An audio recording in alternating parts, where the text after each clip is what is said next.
గూడెమెత్తిపోతల పథకం ద్వారా మంచిర్యాల, లక్షట్పేట, అజ్పూర్ మండలాలకు సంబంధించి దండపల్లి మండలాలకు సంబంధించి సాగునీరుని అందించారు. 30 డిస్ట్రిబ్యూటర్ నుండి విడుదల చేశారు. గత 8 సంవత్సరాల్లో ఈ గూడెమెత్తిపోతల పథకం ద్వారా సాగునీరు అందక రైతులు తీవ్ర ఇబ్బందులు పడుతున్న పరిస్థితి, ఎక్కడికక్కడ పైపులు లీకేజ్ అవుతున్న పరిస్థితి. ఆ పరిస్థితి తలెత్తకుండా ఉండేందుకు ప్రత్యేకమైన ఏర్పాట్లు చేస్తూ ఇరిగేషన్ శాఖకు సంబంధించిన అధికారులతో సమన్వయం చేసుకొని నీటిని విడుదల చేశారు. 30 డిస్ట్రిబ్యూటర్ నుండి నీటి విడుదలైంది. గతంలో గూడెమెత్తిపోతల పథకం ద్వారా సాగునీరు అంటేనే భయపడాల్సిన పరిస్థితి ఎదురైంది. పంటలు కూడా పండని పరిస్థితి ఎదురైంది. గతంలో ఉన్న కాంగ్రెస్ నాయకులే ఆమరణ నిరాహార దీక్షలు చేయాల్సిన పరిస్థితి వచ్చింది. ఇప్పుడు ప్రభుత్వం వచ్చిన తర్వాత పూర్తి స్థాయిలో రైతులకు సాగునీరు అందుతుందన్న ఆశాభావం వ్యక్తం చేస్తున్నారు. ఒకటే గుర్తుపెట్టుకోండి, కాంగ్రెస్ పార్టీ మొట్టమొదటి నుంచి రైతుల పక్షాన ఉన్నది. మా దివంగత మాజీ ముఖ్యమంత్రి రాజశేఖర రెడ్డి రైతుందో పాదయాత్ర చేసిన తర్వాత మొత్తం రైతుల సమస్యలు కష్టాలు చూసిన తర్వాతనే తెలంగాణలో ఆ రోజు ఇరిగేషన్ అంతా బోర్ల మీద ఆధారపడి ఉందని చెప్పి మొట్టమొదటి ఉచిత కరెంటు మీద సంతకం ఆయన పెట్టిన రైతులకు. ఆ తర్వాత జలయజ్ఞం ప్రాజెక్టులు ఇవన్నీ తీసుకొచ్చి దాంట్లో భాగంగా ఇది అయింది. సరే, తర్వాత జరిగిన కార్యక్రమాలు మీకు తెలుసు. ఈ ఎన్నికల కన్నా ముందు ప్రతి సభలో చెప్పడం జరిగింది నీళ్ళు ఇస్తామని చెప్పి. దురదృష్టవత్తు ఈసారి ఏమైందంటే ఆ కింద కాళేశ్వరంలో నీళ్ళు ఆగపోవడంతో ఆ నీటి లెవెల్ 14 టీఎంసీలకు వచ్చింది. ఇంతవరకు ఎప్పుడు కూడా గూడెం పుట్టిన గూడెం స్టార్ట్ అయిన 8 సంవత్సరాల్లో 18 టీఎంసీలకు తక్కువ ఉంటే వాళ్ళు ఇక్కడ నీళ్ళు ఇవ్వమని చెప్పడం జరిగింది. ఇవ్వలేదు కూడా. 3 సార్లు బంద్ అయిపోయింది. 3 సార్లు బంద్ అయిపోయింది. దాని ముందు 3 సార్లు బంద్ అయిపోయింది. నేను మాట్లాడినప్పుడు చెప్పిన మాకు అంత సంబంధం లేదు, మీరు ఎన్టీపీసీకి ఇస్తారా, హైదరాబాద్ తీసుకోవద్దని మాకు సంబంధం లేదు, మా నీళ్ళు మాకు ఇచ్చిన గట్టని తీసుకోపోండి, నేను మాత్రం ఊకుండా ఈసారి ఖచ్చితంగా కట్ట మీద కూర్చుంటా అని చెప్పిన. నేను ఇది చెప్పినాక పాపం వాళ్ళ అధికారులు పోయి ఏమేం చెప్పుకున్నా, బాధలు ఏం చెప్పుకున్నా కానీ మొత్తం మీద ఫైనల్గా నీళ్ళు ఇస్తాను ఒప్పుకున్నారు. దాని తర్వాత ఇక్కడ ఈ రిపేర్లు, పైపుల రిపేర్లు అవుతున్నావు, వాళ్ళు మెగా ఇంజనీర్ కొంచెం ఇబ్బంది పెట్టిన తర్వాత ఫైనల్ చేసిండ్రు. దానికి ప్రత్యేకంగా దశరథం గారు మేజర్ 70% ఆయన ఉంటే ఒక 30% ఎల్లంపై నీళ్ళు ఇచ్చే దాంట్లో వాళ్ళ పాత్ర కూడా ఉన్నది. మొత్తం చేసి దశరథం గారు అయితే మొత్తం దాదాపు 20 రోజుల నుంచి మొత్తం ఇదే పని చేసి ఇప్పటికి ట్రయల్లను చేసిన 3 సార్లు కూడా 2 సార్లు లీకేజీలు అయితే మళ్ళీ వాటిని కరెక్ట్ చేసి చేయడం జరిగింది. ఫైనల్గా ఈరోజు ఇవ్వడం జరిగింది. ఏ రకమైన ఇబ్బంది ఇప్పుడు ఒకటే మూట స్టార్ట్ చేసినాం. రైతుల అవసరాలను బట్టి, నీళ్ళ అవసరాన్ని బట్టి అవసరం ఉంటే 2 మూటలు స్టార్ట్ చేస్తాం. ఫస్ట్ ఒక 4-5 రోజులు ఒక మూట నడుస్తుంది. ఎవరు ఇబ్బంది పడే అవసరం లేదన్న పక్కకు ఎవరు నీళ్ళు ఎవరు తీసుకుపోకుండా అందరికీ వస్తాయి నీళ్ళు. కానీ మేము పైన మీరు గుంజుకొని కింద వాళ్ళకి ఇబ్బంది పెట్టే కార్యక్రమం చేయకండి. ఏదైతే చెప్పినా దానికి కట్టుబడి ఉన్నాం, చేస్తున్నాం. అదేవిధంగా మనం కలెక్టరేట్లో చెప్పినట్టు సాగునీరు ఇచ్చినాం. ఏదైతే తరుగు అనేది బంద్ చేసినాం. మా ప్రభుత్వం ఇచ్చిన గ్యారంటీలు స్టార్ట్ అయినాయి. ఆల్రెడీ బస్సు స్టార్ట్ అయింది, మన ఆరోగ్యశ్రీ స్టార్ట్ అయింది, రాజీవ్ ఆరోగ్యశ్రీ స్టార్ట్ అయింది. అదేవిధంగా మిగతా వాటికి ఇయ్యలతోటి ఈ ప్రజావాణి కార్యక్రమం మొత్తం తీసుకుంటున్న అప్లికేషన్లు. రైతు బంద్ చేస్తామంటే ఆల్రెడీ ఇచ్చినాం, ఆల్రెడీ 1 ఎకర్ వరకు ఇచ్చినాం. మిగతా కూడా ఇస్తున్నాం. ఏ స్కీమ్ బంద్ కాదు. ఇదే నెల నుంచి 4,000 రూపాయల పెన్షన్ ఎవరైతే ఇప్పుడు ఉన్న వాళ్ళకి ఇవ్వడం జరుగుతుంది. మిగతా వాళ్ళు అప్లికేషన్ తీసుకుంటారు. ఈ అప్లికేషన్ తీసుకొని మొత్తం అప్లికేషన్ని కంపైల్ చేసి వెరిఫై చేసి ఇవన్నీ చేసే వరకు 3 నుంచి 4 నెలల సమయం పడుతుంది. దాన్ని పట్టుకొని దశల వారీగా పెన్షన్లు కానీ ప్రతి ఒక్కటి ఇవ్వడం జరుగుతుంది. కాంగ్రెస్ పార్టీ ఇచ్చిన మాట తప్ప ఇంకొక ప్రసక్తి లేదు. దానికి సంబంధించి మొట్టమొదటి నాకు తృప్తి ఏంటంటే అన్ని మొదలైనవి దానికి సహకరించిన అధికారులు, కలెక్టర్ గారు, వారి టీం బృందానికి, అదేవిధంగా దీనికి అన్ని రకాలుగా ఈ దండపల్లి మండలం అంటే నా సొంత మండలం. ఇది ఏది మొదలుపెట్టినా ఇక్కడి నుంచి మొదలు దిగుడే వల్ల ఇక్కడికి మొదలుపెట్టడం జరిగింది. సో వాళ్ళు అన్ని రకాల సహకరిస్తారు. రైతులకు కూడా మీ దగ్గర మొదలైందని చెప్పి కింద లక్షపేటలో ఆజిపురం ఇబ్బంది పెట్టకండి, వాళ్ళకు నీళ్ళు ఇవ్వండి.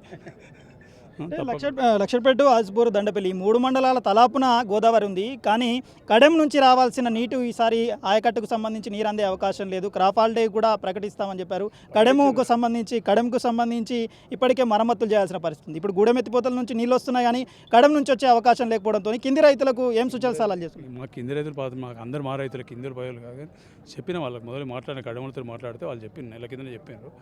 ఆ మొత్తం లాస్ట్ టైం ఏదైతే డ్యామేజ్ జరిగిందో దాన్ని రిపేర్ చేయాలి. గేట్లు బంద్ కానీ నీళ్ళని కిందికి వెళ్ళిపోయినాయి. సో రిపేర్ చేయలేని పరిస్థితిలో పోయిన ప్రభుత్వం ఉండే. ఈ మొన్న ఇరిగేషన్ మంత్రి గారితో ఏం సూత్రం 5,50,00,000 అయితే అవి రిపేర్లు అవుతాయట. వాళ్ళు 36 మంది మెయింటెనెన్స్ స్టాఫ్ ఉంటే 2 ఉన్నారు. అది కూడా అవుట్ సోర్సింగ్ వాళ్ళు. ఇప్పుడు సరైన వ్యవస్థ వాళ్ళకి ఇవ్వకుండా మన తుపాకు లేకుండా, మనుషులు లేకుండా యుద్ధం చేయడం ఎట్లా చేస్తారు ఎవడైనా కూడా. వాళ్ళ పరిస్థితి పాపం వాళ్ళని బదనా చేసే పరిస్థితి కాదు. ఇప్పుడు చెప్పిన మాట వాళ్ళకు కూడా ఇంకో నెల లోపల శాంక్షన్ చేసి ఇస్తాం. తర్వాత రిక్రూట్మెంట్ చేస్తాం. సరే, ఇక కడెంకును వీటి సంబంధం లేకుండా బ్యారేజ్ ఇంకొక 2-3 నెలల టెండర్లు అంటే సర్వే చేసి ఈ వర్షాకాలం లోపల దాన్ని రెడీ చేసుకొని మన కాన్స్టిట్యూన్సీ మందం అయితే అట్లీస్ట్ నా కాన్స్టిట్యూన్సీ నేను కాపాడుకోను, నా ఇల్లు నేను కాపాడుకున్నాను, మిగతా ఎదుగుతా అనే ఆలోచనతో 3-4 టీఎంసీతో ఆల్రెడీ సర్వే చేయమని చేస్తున్నారు. చేసినాక తీసుకొచ్చుకుంటే గ్రావిటీ ద్వారా ఎప్పటికైనా నీళ్ళు సేఫ్. అందుకోసం ఆ గ్రావిటీ ద్వారా ఈ మొత్తం కాన్స్టిట్యున్సీకి నీళ్ళు ఇచ్చే ప్రోగ్రాం పెట్టుకుని దాన్ని ఇంకో 2 సంవత్సరాలు పడుతుంది. ఈ సర్వేలు గిరివేలు అయిపోయి ట్రాక్షన్ అయిపోయి ఇంకా పడుతుంది. ఇంకో 2 సంవత్సరాల ప్రాజెక్ట్ అయితే ఈ బాధలు పోతాయి మాకు. 30 days పాలన కంప్లీట్ చేసుకున్నారు మొదటిసారి ఎమ్మెల్యేగా. ఎట్లా ఏమేమో హామీలు ఫుల్ఫిల్ చేయగలిగారు, ఇంకెంత ఫుల్ఫిల్ చేయాల్సి ఉంది, ఇంత ప్రాసెస్ ఎట్లా? ఇది కనబడతలేదు ఇక్కడ, ఇప్పుడు కనబడుతుంది. మన వడ్లు జోకనీయలేదు, అది కూడా మన నియోజకవర్గం ఒక్కటే జరిగింది. తర్వాత ఇప్పుడు అందరు మొదలు పెట్టింది. ఫస్ట్ అయితే మొదలు పెట్టినాం. ఈ మంచినీళ్ళు ఇస్తా అని చెప్పి మొన్న కరెక్ట్ చెప్పినాం. మన కలెక్టర్ ఆఫీస్లో మీటింగ్ చెప్పడం జరిగింది. 14 తారీఖు సంక్రాంతి నాడు 3 మున్సిపాలిటీలకు 2 గంటల నీళ్ళు ఇస్తున్నాం. అది కూడా తాగే నీళ్ళు. కలెక్టర్ గారిని ఇద్దరం నల్ల కింద చేతులు పట్టి తాగి మేము తాగిన తర్వాత వాళ్ళకి ఇస్తాం నీళ్ళు. ఇబ్బంది లేని నీళ్ళు ఇస్తాం. 2 గంటలు అన్ఇంటరప్టెడ్గా ఇస్తాం నీళ్ళు. ఇది మూడోది. ఇక మిగిలిన సమస్యలు అక్కడ కనబడుతున్నాయి. ఐబీ దగ్గర రోడ్లు గిట్ల అవన్నీ కనబడుతున్నాయి. ఇంకోటి మన మాతా శిశు హాస్పిటల్ అవన్నీ అవుతున్నాయి, అవి కూడా తీసేసి, అంటే హాస్పిటల్ బిల్డింగ్ ఉంటుంది, కాకపోతే హాస్పిటల్ ఇక్కడికి ఐబీ కార్డ్ షిఫ్ట్ చేస్తాం. దానికి కూడా కలెక్టర్ లెటర్ ఇచ్చినాం. వాళ్ళు కూడా రికమెండేషన్ పోయి హైదరాబాద్కి వెళ్ళి పర్మిషన్ తీసుకొని వచ్చి ఆ యుగులో కొట్టి ఆ ఐబీ కాంప్లెక్స్ మొత్తం ఆ ఏరియా మొత్తం హాస్పిటల్కి అప్పచెప్తున్నాం. మేము ప్రజలకు ఏది అవసరం అది చేస్తాం. మాకు కావాల్సింది, మాకు పైసలు అవసరం లేదు, పైసలు తీసుకున్నాం. ఈ లంచాల వ్యాపారం లేదు కాబట్టి మా నాయకులు పాపం అట్టే ఉన్నారు, మేము అట్టే ఉన్నాం. ఉన్న అంటే అట్లా కారం ఏంటంటే 9 ఏళ్ళ నుంచి ఓ 2 పూటలకు ఒక పూట దీన్ని కూడా కొట్లాడుకుంటూ ఉన్నారు, కానీ భయపడి సరెండర్ అయితే కాలే. వాళ్ళతో రైతులు వాళ్ళు ఒక్క దినం కూడా పవర్ దినంగా తట్టుకోలేకపోతారు. ఇక మాట్లాడితే ప్రెస్ మీట్లు పెట్టి ఏమైనా స్కీములు అంటారు. మీరు 10 ఏళ్ళు చేయకపోతే మేము చూసుకుంటూ కూర్చున్నాం కదా, మేము ఇచ్చి నెల కూడా కాలేదు కదా. నెలలు ఆల్రెడీ స్టార్ట్ చేసాం, 2 స్టార్ట్ చేసాం. రైతు బంధు స్టార్ట్ అయింది, పెన్షన్లు ఇస్తాం సిద్ధంగా ఉన్నాం, అన్నీ చేస్తున్నాం. వాళ్ళ లెక్క కాంగ్రెస్ పార్టీ మోసం చేసే కనబడుతుంది కదా. కాంగ్రెస్ పార్టీ అన్ని మహిళల కోసం చేస్తాం. ఇప్పుడు గ్యాస్ అవన్నీ డీటెయిల్ తీసుకుంటున్నాం. దీంతోపాటు ఇప్పుడు వచ్చే ఈ మంత్ 2 నెలలు ఇంకో 2 కార్యక్రమం స్టార్ట్ అవుతాయి. మహిళలకు ఐకేపీ ఇస్తున్నాం. అంటే ఉమెన్ ఎంపవర్మెంట్ ఎప్పటికైతే చేయమో ఈ సమాజంలో బాగుపడము. ఎందుకంటే ఉమెన్ ఎంపవర్డ్ చేస్తే భర్తను పిల్లలను కళ్ళతో 2 కళ్ళ లెక్క ఇద్దరిని చూసుకుంటుంది కాబట్టి కుటుంబం ఆగుతుంది. ఇక మీతో భర్త చేతులు పెడితే ఏం జరుగుతుందో మీకు తెలుసు, దానికి నేను చెప్పడం అవసరం లేదు. ఖచ్చితంగా ఏదైతే ఐడియాలు ఉందో ఐడియాలు పట్టుకొని పోతాం. మా కాంగ్రెస్ పార్టీ ఐడియా ఒక్కటే, దళితులు, గిరిజనులు, ఆదివాసీలు, బలహీన వర్గాలు, మైనార్టీ వర్గాలు వీళ్ళందరినీ కాపాడుకొని కడుపు పెట్టుకున్న పార్టీ కాంగ్రెస్ పార్టీ. ఇప్పుడు కూడా అదే సిద్ధాంతం, రేపు కూడా అదే సిద్ధాంతం. మాకు ప్రతిదీ ఓట్లతో చూడడం, ఓట్లతో కాకుండా ప్రజలకు ఏది చేస్తే మేలు జరుగుతుందో అదే చేస్తాం. అదే చేస్తున్నాం. మేము ఇచ్చి ఇందిరా మిల్లి తప్ప మళ్ళీ ఇప్పటికి ఇల్లు దిక్కులేదు. మళ్ళీ ఇప్పుడు అవే కార్యక్రమం మళ్ళీ తీసుకొని మళ్ళీ ఇస్తున్నాం. తప్పకుండా నేనేదైతే ఎన్నికల ముందు మాట్లాడినో ఆ కార్యక్రమాలు నేను నాకు లిస్టులు ఉన్నాయి, దాని ప్రకారం చేసుకుంటూ పోతాను. ఇప్పుడు మంచిరాన ఫ్లైఓవర్ మీద ఏం పని జరుగుతుందో మీరు చూస్తారు. ఇంకొక అది 25 నాడు పెట్టిన ఇనాగ్రేషన్, దానికి కూడా ఇప్పుడు నస్పూరు ఇటు మళ్ళీ మన శ్రీనివాస గార్డెన్ కూడా రోడ్ కంప్లీట్ చేస్తున్నాం. ఇటు పాత మంచిల దాకా చేసి అది కూడా చేస్తున్నాం. దాని తర్వాత మిగతా మండలాలకు కూడా 1 నెల తర్వాత మంచినీళ్ళ కార్యక్రమం ఉంటుంది.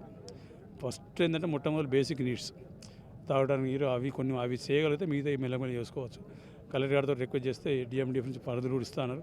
ఎక్కడెక్కడైతే అవసరాలు ఉన్నాయో దాన్ని బట్టి 2-3 మున్సిపాలిటీలు కానీ మండలాలు కానీ అన్నీ తీసుకొని చేయడం జరుగుతుంది. ఈ నెక్స్ట్ 1.5 years ఇబ్బంది లేకుండా రోడ్లకు కానీ రోడ్ల నీళ్ళు గిళ్ళు ఆగకుండా ప్రజలకు అసౌకర్యం కలగకుండా చేయడానికి సిద్ధంగా ఈ నెక్స్ట్ 1-2 months స్టార్ట్ చేస్తాం. ఇది మౌలిక సదుపాయాలకు సంబంధించి పూర్తి స్థాయిలో ఇబ్బందులు లేకుండా చూస్తామని చెప్తున్నారు. 30 రోజుల పాలనలో ఏం చేశామో కళ్ళ ముందు కనిపిస్తుంది. సాగునీళ్ళు ఇచ్చాం, తాగునీళ్ళు ఇవ్వబోతున్నాం, రోడ్లు రవాణా సదుపాయాలను మౌలికంగా పొందుపరచబోతున్నాం, మహిళా సాధికారతతోనే ముందుకు సాగుతాం, ఇచ్చిన హామీలన్నీ నెరవేరుస్తాను, 1.5 ఏడాదిలోనే ఆ హామీలు నెరవేర్చి చూపిస్తానంటూ ధీమా వ్యక్తం చేస్తున్నారు MLA Prem Sagar. Camera person ప్రవీణ్తో నరేష్, TV9 మంచిర్యాల.